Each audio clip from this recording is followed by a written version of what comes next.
There are some stories that families never tell outsiders, some secrets that stay buried for generations. But today I am breaking that silence because this is not just a story. This is a truth my family has lived with for decades, a truth that haunted my grandmother and might still be lurking in the shadows of our old ancestral house. Stay with me till the end because what I'm about to reveal will send chills down your spine. When I was a child, my grandmother often told me bedtime stories, but there was one story she never shared until one fateful winter night when I was 12 years old. That night, the power went out, and the only light in the room came from a flickering candle. I noticed my grandmother staring into the darkness, her eyes filled with an eerie sadness. And then, she whispered something that made my skin crawl. She said, "There is someone in this house, someone who never left." At first, I thought she was just scaring me. But then, she began telling a story that changed the way I saw our home forever. Decades ago, before I was born, our family lived in a large ancestral home, deep in the countryside. One winter, my grandmother was alone at home, waiting for my grandfather to return from a business trip. It was around midnight when she heard a sound, a soft whispering, coming from the locked storeroom on the top floor.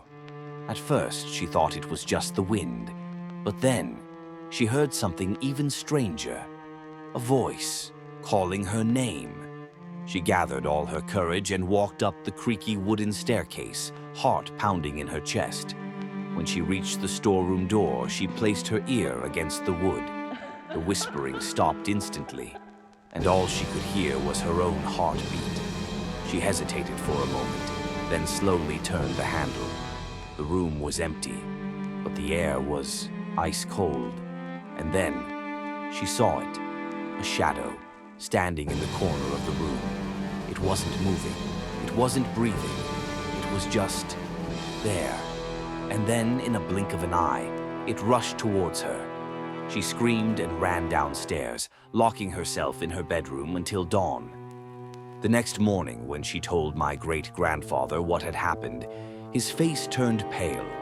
He finally confessed that many years ago, before they bought the house, a woman had died in that very storeroom.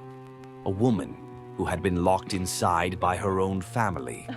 They say she still waits for someone to open the door. After that night, my grandmother never set foot in that storeroom again. And soon after, our family left the house forever. But here's the scariest part. That house still stands today, abandoned, untouched, and those who have dared to enter it claim they still hear soft whispers coming from the locked room. Was it just my grandmother's imagination? Or is there really a spirit trapped in that house, waiting for someone to open the door? If you found this story chilling, imagine the ones I have yet to tell. Hit the subscribe button right now and turn on the notifications, because I have more real-life horror stories that will make you question everything you believe in.